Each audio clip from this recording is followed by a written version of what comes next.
Hello friends, आपका अपना YouTube channel civilian 2.0 में फिर से स्वागत है।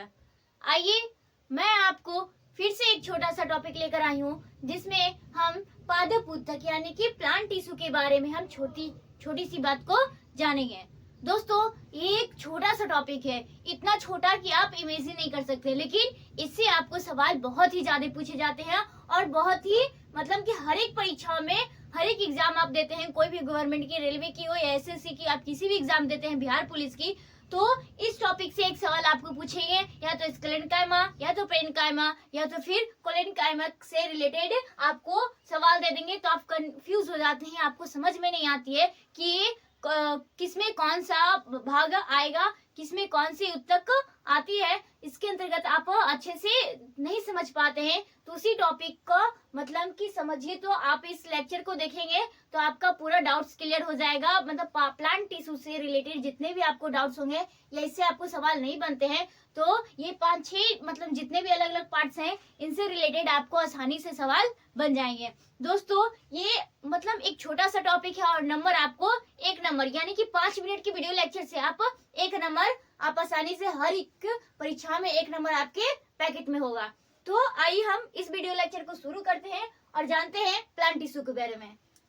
दोस्तों, सबसे पहले प्लांट टिश्यू क्या, तो जैसे कि हम आपको बताएं, जैसे कि मतलब पेड़ पौधे, पादप यानी कि पेड़ पौधे हो गया, और टिश्यू क्या होता है दोस्तों, तो टिश्यू क्या चीज से मिलकर बना होता है, सेल से मिलकर बना होता है, जिसकी खोज किसने की थी, तो हमने आपको क्या बताया था, मृत कोशिका की खोज किसने की थी, रॉबर्ट हुक ने की थी। अगर बात की जाए जीवित यानी कि जो लिविंग विंग सेल्स हैं, जो जीवित हैं, तो उनकी खोज किसने किए थे, तो सबसे पहले एंटोनी वॉन लीवेनहॉक ने किए थे। नेक्स्ट हम जानते हैं कि सेल से बहुत सारे एक तरह के सेल अगर समान जो कार्य कर रहे हैं, अगर एक सेल हुए, ठीक है, तो बहुत सारे मिलकर सेल क्या होते हैं, एक समूह के जो सेल एक साथ मिल जाते हैं तो क्या चीज का निर्माण करते हैं, तो टिश्यू का यानी कि ऊतक का निर्माण करते हैं। यानी बहुत सारी कोशिकाएं, एक जैसी कोशिकाएं मिलकर एक टिश्यू का निर्माण करती है। तो उसी तरह से प्लांट में भी सेम वही होता है। टिश्यू क्या होता है, एक तरह के अलग अलग जो सेल होते हैं, मतलब कि एक तरह के जो सेम सेल होते हैं मिलकर क्या करेंगे, टिश्यू का निर्माण करेंगे। ठीक है, तो टिश्यू के बारे में जानिए, प्लांट टिश्यू के बारे में। नेक्स्ट हम जानेंगे कि प्लांट टिश्यू अलग अलग तरह के होते हैं। पहले तो जानेंगे प्लांट टिश्यू कितने टाइप्स के, तो 2 टाइप्स के। कितने, 2। कौन कौन से हो जाएंगे, एक विभज्योतकी, दूसरा क्या हो जाएगा, अस्थायी। क्या हो जाएगा दोस्तों, पहला विभज्योतकी, दूसरा हो जाएगा आपका अस्थायी ऊतक। ठीक है, विभज्योतकी के इंग्लिश में क्या बोलते हैं, मेरिस्मेटिक्स। हिंदी इंग्लिश दोनों नाम याद रखिएगा दोस्तों, आपको सवाल हिंदी में रहे या इंग्लिश में रहे, मतलब कि आजकल अगर आप बिहार बोर्ड से मतलब कि आप हिंदी में पेपर दे रहे हैं तो आपको मृद ऊतक ना देकर कभी कभी क्या देता है, पेरेन्काइमा दे देता है। तो इस चीजों को आप ध्यान में रखिएगा। ठीक है, तो इसका इंग्लिश क्या हो जाता है, मेरिस्मेटिक टिश्यू हो जाएंगे, और अस्थायी ऊतक को क्या बोलेंगे, तो अस्थायी को आप लोग क्या बोलते हैं, परमानेंट टिश्यू। ठीक है, नेक्स्ट हम इसके बारे में पहले हम जान लेते हैं विभज्योतकी ऊतक, उसके बारे में अलग अलग पार्ट के बारे में जान लेते हैं, फिर उसके बाद हम अस्थायी ऊतक यानी कि परमानेंट टिश्यू के बारे में भी हम जानेंगे। तो सबसे पहले देखते हैं शीर्ष विभज्योतक, यानी कि इसको क्या होता है, एपिकल मेरिस्मेटिक्स। एपिकल मेरिस्मेटिक्स में क्या होता है दोस्तों, शीर्ष में देखते हैं, कोई भी चीज की बात करते हैं, शीर्ष यानी कि शीर्ष मतलब क्या होता है, शीर्ष अधिकतर क्या होता है, शर भी देखिए शीर्ष भाग क्या होता है, ऊपर की ओर होता है। तो ये इसमें ये ऐसे ऊतक आते हैं जो क्या होते हैं कि ऊपर की ओर बढ़ती जाती है, यानी कि इसमें पहले तो इसमें क्या होता है कि ऊपर की ओर विभाजन, मतलब कि पेड़ पौधे क्या होते हैं, शीर्ष की ओर बढ़ती जाती है, ऊपर की ओर, नीचे की ओर, ऊपर नीचे की ओर अगर बढ़ती है तो क्या होते हैं, हम उसको बोलते हैं क्या, शीर्ष विभज्योतकी ऊतक।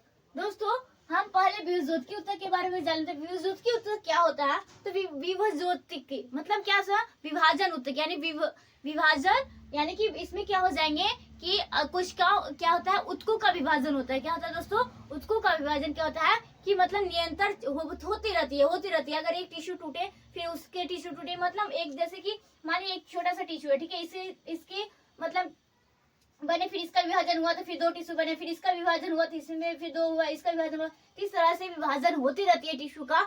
तो उसे क्या कहते हैं, विभज्योतक ऊतक कहते हैं, यानी मेरिस्मेटिक टिश्यू कहते हैं। लेकिन इसमें क्या हो जाते हैं कि एक समय बाद, एक क्या फिक्स्ड टाइम के बाद क्या होता है, मतलब जितने मान लीजिए एक, अगर आप देखते होंगे कोई एक गुलाब का फूल का पेड़ मान लीजिए, ठीक है, तो मान लीजिए कि मतलब कि पौधा होता है कि जो क्या होता है एक समान ऊंचाई तक, यानी कि छोटे छोटे होते हैं, जैसे फूल का पौधा देखते होंगे तो क्या होता है, काफी छोटा होता है, यानी कि इसका क्या होता है, इतना ही इसका काम होता है। मान लीजिए बड़ा बड़ा फूल का मतलब कि बड़े बड़े जैसे आम, बरगद, ये सब का पेड़ होते हैं। तो वैसे तो आपका गुलाब, ये छोटे छोटे गेंदा उंदा का फूल होता है, तो वो क्या होता है, बड़े नहीं होता है। इसके क्या होता है, एक समान हाइट तक ही क्या होता है, तक का विभाजन होता है।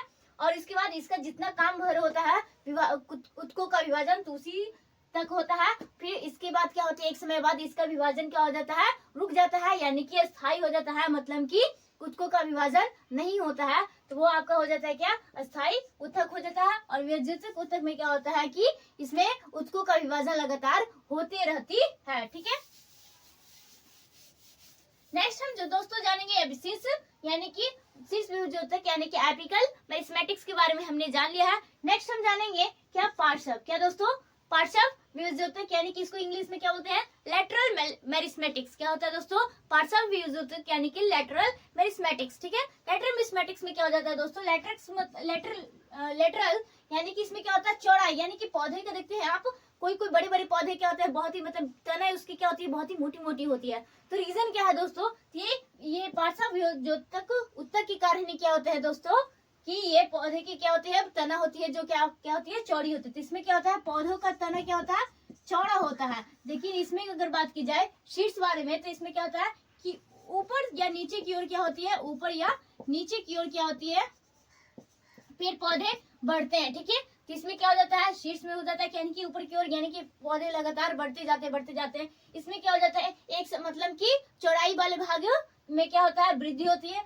अगर हम बात करें तीसरा, अंतर्वेशी, यानी कि इंग्लिश में इसको क्या बोलते हैं, इंटरकैलरी मेरिस्मेटिक्स। इंटरकैलरी मेरिस्मेटिक्स में क्या हो जाएगा आपका दोस्तों, अंतर्वेशी उत्तक विभाजक उत्तक में क्या हो जाएंगे। इसमें अगर बात की जाए, इसके लिए एक खास चीज याद रखिएगा, जैसे कि आप देखेंगे, मतलब फेमस एग्जांपल या फिर सवाल यहीं से पूछे जाते हैं कि घास कौन सा उत्तक में आ जाएगा, तो आपका हो जाएगा अंतर्वेशी, यानी कि इंटरकैलरी मेरिस्मेटिक्स में आ जाएगा। दोस्तों जैसे कि आप देखते हैं कि आप घास की खेती करते हैं, या फिर कोई भी इंसान, या फिर जंगल उगल में, या फिर खेत उत में, या फिर आप छोटे छोटे फील्डों में, मतलब हर जगह पे देखते हैं कि कहीं कहीं घास उग जाते हैं। रीजन क्या है, ये अंतर्वेशी यानी कि इंटरकैलरी मेरिस्मेटिक्स के कारण ही क्या हो जाते हैं कि घास अपने आप उग जाती है। देखते हैं कि गाय वगैरह को चढ़ने के लिए छोड़ देते हैं, और वापस देखते हैं कुछ दिन बाद, कुछ महीने बाद क्या होता है, वापस यानी एक सप्ताह बाद, 2 सप्ताह बाद की वापस घास क्या होती है, उगना शुरू कर देती है। तो रीजन क्या है, ये अंतर्वेशी यानी कि इंटरकैलरी मेरिस्मेटिक्स के कारण ही होता है। दोस्तों आप देखेंगे घास थी, तो क्या होते हैं कि ये मान लीजिए कि ये क्या होते हैं कि जो होते हैं, तो क्या होता है, कुछ दूरी पे होते हैं, एक इधर हुआ फिर ऐसे हुआ, मतलब कि घास क्या होते हैं कि कुछ दूरी पे, मान लीजिए ये लगातार खेती की तरह नहीं होते कि इधर हुआ, मतलब कि ऐसा नहीं है। ये क्या होते हैं, कुछ दूरी पे होती है, ताकि क्या हो जाते हैं, ये अगर ये पुनः क्या हो जाते हैं, कट जाते हैं, या फिर हम लोग क्या करते हैं, बहुत ज्यादा पार्क वगैरह गए होंगे, तो क्या देखते हैं कि घासों की कटाई कर दी जाती है, तो वापस क्या हो जाते हैं, कुछ समय बाद उग जाते हैं। तो रीजन क्या है दोस्तों, ये इसमें कौन सी उत्तक पाई जाती है, तो इंटरकैलरी यानी कि अंतर्वेशी टिश्यू पाए जाते हैं। ठीक है, तो ये 3 हो गए। इसमें क्या होते हैं, पहला सवाल जान लीजिए, विभाजक में क्या हो जाता है, कोशिकाओं का मतलब उत्तकों का विभाजन होते रहता है। और एक मतलब कि उसमें 3 पार्ट्स होते हैं, कौन कौन, शीर्ष में और इसका पार्श्व और अंतर्वेशी। ठीक है, एपिकल इंग्लिश में बोलेंगे, और क्या हो गया, लेटरल और इंटरकैलरी। ठीक है, इसमें क्या होते हैं कि उत्तक क्या होते हैं, पेड़ पौधे क्या होते हैं, ऊपर और नीचे की तरफ इसकी ऊंचाई, यानी नीचे में क्या हो जाएंगे, आपके जड़ में बढ़ा, मतलब कि जड़ों की क्या होते हैं, फैलते जाते हैं। तो ठीक है, इसमें क्या होता है, ऊपर और पेड़ क्या होते हैं, ऊंचाई तक मतलब लंबा होते जाता है। और इसमें क्या हो जाता है, पार्श्व में क्या हो जाते हैं, उसके तनी भाग क्या हो जाते हैं, चौड़े होते हैं। और अगर हम बात करें अंतर्वेशी में क्या आ जाएगा, आपका घास वगैरह क्या हो जाते हैं, छोटे छोटे पौधे, पत्तियां वगैरह हो जाती है, जैसे घास ये सब हो जाता है, तो ये आपके हो जाएंगे। ठीक है, नेक्स्ट हम इधर आते हैं स्थायी उत्तक में, तो परमानेंट टिश्यू। ठीक है, तो परमानेंट टिश्यू में आपको हम बता दिए थे, एक निश्चित जितना काम भर इसको जरूरत रहेगा, हाइट जितनी इसके विभाजन करने की काम रहेगा उतना ही विभाजन करेगा। उसके बाद क्या होगा, एक समय बाद ये क्या करेगा, विभाजन करना बंद कर देगा। ठीक है, तो ये टिश्यू हो जाएंगे आपका क्या, परमानेंट टिश्यू। ये क्या होते हैं, 2 टाइप्स के होते हैं। कितने टाइप्स के, 2 टाइप्स के। कौन कौन, एक सरल और दूसरा क्या हो जाएगा, जटिल। सरल में आपको इंग्लिश में क्या लेंगे, सिंपल, और जटिल क्या हो जाएगा आपका, कॉम्प्लेक्स। ठीक है, अब सरल को 3 भागों में बांटा जाता है, और जटिल को 2 भागों में। तो पहले आप किसको जानेंगे, तो चलिए हम इसी को स्टार्ट करते हैं, सरल को। ठीक है, तो सरल में आपकी क्या हो जाएंगे, सिंपल में 3 टाइप्स होते हैं। कितने टाइप्स होते हैं दोस्तों, 3 टाइप्स। कौन कौन सा, मृदु उत्तक, स्थूल कोण उत्तक, और तीसरा दृढ़ कोण उत्तक। इसके नाम से ही क्या कर सकते हैं, आप इसको याद कर सकते हैं। पहले अगर हम बात करें तो दृढ़ के बारे में जान लेते हैं, सब आगे से पढ़ते हैं, हम कुछ पीछे से जान कर लेते हैं। तो ये दीर्घ उत्तक क्या हो जाता है, देखिए यहाँ नाम में क्या आता है एस, यानी कि सॉलिड, यानी ऐसे क्या हो जाता है सॉलिड, यानी कि इसे समझिए कठोर भाग, क्या कठोर। जितने भी आप देखते हैं कि कोई कोई कठोर चीज, जैसे कि नारियल की कवर देखते हैं, नारियल वगैरह हो गया, या ये क्या कहते हैं कसैली, तो ये सब किस में आता है दोस्तों, तो ये आपका हो जाता है किसमें, एस्केलेन काइमा। एस्केलेन काइमा यानी कि इसका स्पेलिंग क्या चीज से स्टार्ट होता है, यानी कि ऐसे, यानी कि ऐसे क्या होता है सॉलिड, सॉलिड क्या होते हैं कठोर, कठोर में क्या हो जाएगा आपका नारियल वगैरह कसैली, ये सब कितने सब क्या चीज में आ जाएंगे दोस्तों, आपका एस्केलेन काइमा। इसका मतलब समझे ड्रीड कोण उत्तक का मतलब, ड्रीड उत्तक का बात करें, ड्रीड उत्तक मतलब क्या होता है, ड्रीड मतलब क्या बोले कि ढीढ़ है, यानी कि हार्ड है, तो मतलब कि मतलब इसका शेप साइज मतलब चेंज नहीं होने वाला है, ठीक है। तो ये हार्ड होता है, इसलिए क्या होता है ड्रीड उत्तक होते हैं, इसको हम लोग क्या बोलते हैं ड्रीड उत्तक, यानी कि वैसे पेड़ पौधे में होते हैं या फिर वैसी जगह होती है जो क्या होती है पूरी तरह से ड्रीड होती है, यानी कि बहुत ही हार्ड होता है, ठीक है। जिसमें कौन कौन सा आ जाएगा, नारियल के ऊपर वाला कवर देखे होंगे, या फिर बेल उल का देखे सबसे ऊपरी वाला भाग, वो क्या होता है काफी बहुत ही हार्ड होता है, या फिर कसैली उसेली देखे होंगे, तो बहुत सारी ऐसी चीजें होती है जो क्या होती है हार्ड होती है, तो वो किस में आ जाएंगे आपका, तो ड्रीड उत्तक यानी एस्केलेन काइमा में आ जाएंगे। नेक्स्ट हम देखते हैं दूसरा स्थूल कोण उत्तक। स्थूल कोण उत्तक क्या हो जाएगा दोस्तों, इसको इंग्लिश में बोलते हैं कोलेन काइमा। स्थूल कोण उत्तक को क्या बोलते हैं इंग्लिश में, कोलेन काइमा। इसमें क्या होता है दोस्तों, जितने भी आप देखते हैं पेड़ पौधे, पेड़ पौधे तो देखे होंगे, पेड़ पौधे में फल लटके हुए देखे होंगे। नेक्स्ट फिर आप फूल देखे होंगे, तो फूल की जो टहनियां होती है, मतलब जिससे फूल लगी हुई होती है या फिर फल लटके होते हैं, तो उसकी जो बोलते हैं ना कि पंखुड़ियां एक तरह से, तो वो काफी क्या होती है मुलायम होती है। बाकी उसके जो तने देखते होंगे तो क्या होती है कठोर होती है, लेकिन जो पंखुड़ियां जो डालियां होती है तो वो काफी क्या होती है तो मुलायम होती है। तो इसमें क्या होता है जो मुलायम वाले भाग को सुरक्षा प्रदान करता है, या फिर पौधे को मुलायम, जिस अंग को मुलायम बना कर रखता है, वो किसमें आ जाएगा आपका दोस्तों स्थूल कोण उत्तक यानी कोलेन काइमा में आ जाएगी, ठीक है। तो इससे में आप एग्जाम्पल में क्या याद रख सकते हैं कि फलों या पत्तियों की वृंत, क्या पत्तियों की वृंत वगैरह, ठीक है। तो ये सब किस में आ जाएगा आपका स्थूल कोण में आ जाएंगे, ठीक है। तो यहाँ तक में कोई दिक्कत नहीं। नेक्स्ट हम जानते हैं मृदु उत्तक, क्या दोस्तों मृदु उत्तक के बारे में हम जान लेते हैं, ठीक है। तो मृदु उत्तक के इस घास को पहले यहाँ से हटाकर हम कहाँ कर देते हैं, इसके जगह पे कर देते हैं, ठीक है।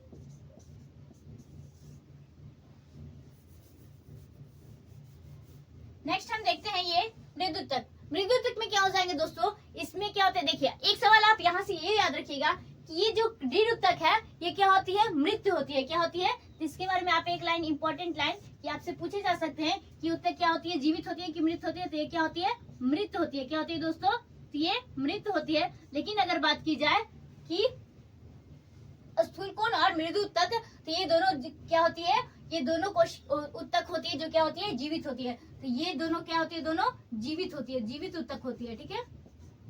तो ये याद रखिएगा, ठीक है, क्योंकि इसमें जीवित होने के मतलब क्या, ग्रोथ करती रहती है, मतलब चल रही है, ना कि वो क्या है। और ये क्या होती है कठोर हो जाती है, मतलब हार्ड पार्ट है, यानी कि क्या है डेड है, डेड बॉडी पार्ट, मतलब डेड सेल होती है, इसमें डेड टिश्यू होते हैं, ठीक है। तो इसके बारे में हम जान रहे थे मृदु उत्तक। मृदु उत्तक में आपके क्या हो जाएंगे दोस्तों कि वैसी चीज है जो क्या होती है कि मान लीजिए अगर बात करें कि फलों या पत्तियों के अंदर क्या होते हैं, मतलब वैसी चीज जो क्या करती है गुद्दा, एक तरह गुद्दा की समान, यानी कि फलों, इसमें क्या आ जाएगा आपका दोस्तों फलों के गुद्दे या पत्तों के गुद्दे वगैरह होते हैं। या फिर बोले तो आप जड़ देखे होंगे तो क्या होते हैं काफी मतलब हार्ड भी होते हैं, लेकिन उसकी अगर बात की जाए नए नए जड़ होते हैं, या फिर जड़ की इंटरनल पार्ट की बात करें तो क्या होती है, कुछ क्या होती है जो अंदर की जो मतलब एक तरह से ना काफी मुलायम या गुद्देदार मतलब भाग होंगी, तो किसके अंदर आएंगे आपको पेन काइमा यानी मृदु उत्तक के अंतर्गत आएंगे। तो इसमें क्या हो जाएगा फलों की गुद्दे वगैरह हो जाएंगे, जैसे कि आप सेव या फिर कोई भी चीज फलों के गुद्दे ये सब आ जाएंगे। या फिर पत्तियों के अंदर वाले पार्ट हो जाएंगे, तो पत्तियों के आंतरिक भाग जहाँ प्रकाश संश्लेषण की क्रिया होती है, आंतरिक भाग जहाँ प्रकाश संश्लेषण की क्या होती है क्रिया होती है, तो वो सब किसके अंतर्गत आ जाएंगे आपका। या फिर जड़ ये सब किसके अंतर्गत आ जाएंगे आपको दोस्तों, तो ये आपका हो जाएगा मृदु उत्तक यानी कि पेरेन्काइमा के अंतर्गत आएंगे, ठीक है। तो यहाँ तक में आपको कोई दिक्कत नहीं। सबसे पहले हमने यहाँ पे जाना विभाजक, यानी कि सारे अलग अलग जो टिश्यू क्या होते हैं विभाजन करती हैं। अगर शीर्ष यानी ऊपर नीचे की ओर मतलब ग्रोथ कर रही है तो क्या हो जाएगा, मतलब शीर्ष हो जाएगा, पार्श्व में हो जाएगा। पौधे क्या होती है, तने चौड़ी होती है। और अंतर्वेशी में क्या हो जाती है कि पौधे क्या होती है, जैसे कि घास हो जाता है। मेन एग्जाम्पल की खुद से उग जाती है, वापस उग जाती है। ठीक है, नेक्स्ट हम लोग परत स्थायी हो जाएगा, उसमें सरल हो जाएगा और जटिल हो जाएगा। तो सरल में हम लोग क्या पढ़े हैं, मृदुतक, स्थूलतक, स्थूलकोणुतक और दृढ़ुतक। इसमें परिकायमा, करुणिकायमा, स्करनकायमा। स्करनकायमा में हार्ड हो जाता है, यानी नारियल का शरीर मृत हो जाते हैं। ये दोनों क्या होते हैं, जीवित होते हैं। इसमें हो जाएगा फलों के गुद्दे, पत्तियों के आंतरिक भाग, जड़ों के आंतरिक भाग, ये सब हो जाएंगे। और स्थूलकोण में हो जाएंगे मुलायम पार्ट, यानी पत्तियों और फलों के क्या हो जाएंगे, वृंत वगैरह हो जाएंगे। ठीक है, फूलों के वृंत हो जाएंगे, सॉरी पत्तियों के नहीं। ठीक है, तो ये आपका हो जाएगा। ठीक है, नेक्स्ट हम आते हैं जाइलम और फ्लोएम। Very very important. क्या दोस्तों, जाइलम और फ्लोएम। तो जाइलम से याद रखिएगा, से क्या होता है दोस्तों, जल। तो जल और खनिज किसका दोस्तों, तो जल और खनिज का क्या करेगा, मतलब कि परिवहन करेगा, संवहन करेगा। तो ये क्या हो जाता है, जाइलम का काम क्या है दोस्तों, ये जटिल उत्तक है, कॉम्प्लेक्स टिश्यू है, जिसको दो भागों में बांटा गया, एक जाइलम और फ्लोएम। जाइलम क्या हो जाएगा, आपका जल या खनिज का क्या करेगा, परिवहन करेगा, संवहन करेगा। अगर हम बात करें फ्लोएम की, तो फ्लोएम क्या करेगा, खाद्य पदार्थों का क्या करे दोस्तों, तो पत्तियों द्वारा बने खाद्य पदार्थों का। तो पत्तियों द्वारा बने खाद्य पदार्थों का क्या करेगा, संवहन करेगा, खाद्य पदार्थों का क्या करेगा, संवहन करेगा। ठीक है, या परिवहन करेगा। तो कौन करता है, तो फ्लोएम होता है। फ्लोएम से याद रखिएगा क्या, कि पत्तियों द्वारा बनाए गए खाद्य पदार्थों का संवहन कौन करता है, फ्लोएम करता है। अगर बात की जाए जाइलम का क्या काम है, तो ये जल या खनिज लवण को क्या करेगा, परिवहन करेगा, तो संवहन करेगा। ठीक है, तो ये आपका हो गया क्या, जाइलम फ्लोएम के बारे में। ठीक है दोस्तों, एक बात ये जान लेंगे कि जाइलम और फ्लोएम कौन सा उत्तक में आता है। तो आप याद रखिएगा, ये दोनों संवहन या परिवहन का काम करता है, इसीलिए इन दोनों को क्या कहा जाता है, संवहन उत्तक कहा जाता है। ठीक है, तो ये आप याद रखिएगा कि संवहन उत्तक कौन सा हो जाएंगे आपका, तो जाइलम और फ्लोएम। नेक्स्ट दोस्तों, इससे एक सवाल और पूछे जाते हैं कि जाइलम क्या होती है और मतलब कि जाइलम क्या करती है, मतलब कि नीचे से ऊपर की मतलब कि जलों या खनिज लवणों का क्या करती है, ऊपर से नीचे परिवहन करती है, या फिर सभी दिशाओं में परिवहन करती है। तो याद रखिएगा दोस्तों, जड़ों में हम लोग क्या करते हैं, पानी डालते हैं, जल डालते हैं। ठीक है, तो क्या हो जाती है, नीचे से ऊपर क्यों ले जाएगी, वो नीचे कहाँ लेकर जाएगी, तो वो क्या करते हैं, ये चीज याद रखिएगा कि जाइलम क्या करती है, एक दिशीय होती है। क्या होती है जाइलम, तो जाइलम के लिए याद रखिएगा कि ये एक दिशीय होती है। क्या होती है दोस्तों, एक दिशीय होती है। ठीक है, एक दिशीय मतलब कहने का मतलब ये एक दिशा की ओर परिवहन करती है। लेकिन अगर बात की जाए फ्लोएम के बारे में, क्या दोस्तों, फ्लोएम के बारे में, तो ये क्या होता है, द्विदिशीय होती है। क्या होती है, द्विदिशीय होती है। ठीक है, द्विदिशीय होती है, यानी कि फ्लोएम क्या करती है, पत्तियों द्वारा बने खाद्य पदार्थों को एक जगह से दूसरी जगह ले जाती है। अलग अलग जितने भी प्लांट्स के, जितने भी पौधे के ट्री के पार्ट्स होते हैं, अलग अलग भागों में कौन लेकर जाती है, परिवहन करती है। तो ये आपका हो जाएगा क्या,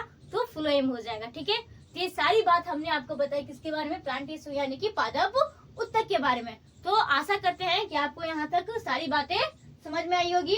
तो ये ऐसा छोटा सा टॉपिक था जिससे आपको सवाल पूछे जाते हैं, आपको दे दी जाती है कि मृत कोशिकाएं कौन सी है, और ऑप्शन दे देते फोनिकाइमा, ये सब। तो आप क्या हो जाते हैं, कंफ्यूज हो जाते हैं। तो नेक्स्ट टाइम से आपसे सवाल पूछा जाएगा कि डेड टिश्यू कौन से हो जाएंगे, तो आप ये याद रखिएगा, ड्रीड हो जाते हैं, यानी कि स्कैरेनकाइमा हो जाती है जो डेड टिश्यू होती हैं, और बाकी ये दोनों क्या होते हैं, जीवित टिश्यू होती हैं। ठीक है, इस तरह से आप आसानी से याद कर सकते हैं। तो एक छोटा सा टॉपिक, अगर आप किसी भी एग्जाम को देने जा रहे हैं, खासकर एनटीपीसी, रेलवे ग्रुप डी, ये सब के एग्जाम में, तो आप आरआरबी, जेईई का, सीबीटी 1 एग्जाम दे रहे हैं, तो उन समय ये इसका फेवरेट क्वेश्चन हो जाता है इस टॉपिक से। तो आप आसानी से पढ़कर जा सकते हैं। तो दोस्तों, आपका एक नंबर मेरे एक मतलब कि हम पिछले पीवाईक्यू में देखे हैं कि किसी किसी एग्जाम में क्या किए थे कि एक इस टॉपिक से 2-2, 3-3 क्वेश्चन लगातार पूछे गए हैं। तो ये आपके लिए जितना बोले उतना VVI इम्पोर्टेंट टॉपिक। तो इसको आप क्या कीजिएगा, 5 मिनट का है, 10 मिनट का है, आप आराम से पढ़ लीजिए। एक बार दम 2x के स्पीड में एग्जाम जाने से पहले आप क्या कर सकते हैं, इसको आसानी से देख सकते हैं। तो दोस्तों, आज हम वीडियो लेक्चर को यहीं रखते हैं, और ऐसे ही मिलेंगे हम छोटे से नेक्स्ट टॉपिक के साथ। तो दोस्तों, अगर आपको हमारा वीडियो लेक्चर है जो समझ में आता है, अच्छी लगती है, तो आप अपने दोस्तों तक भी क्या कीजिए, शेयर कीजिए, लाइक कीजिए, साथ में चैनल को सब्सक्राइब कीजिए, और कमेंट में जरूर बताएं कि आपको हमारा वीडियो लेक्चर कैसा लगा। तो आज के लिए यहीं तक रखते हैं। धन्यवाद। Thank you so much.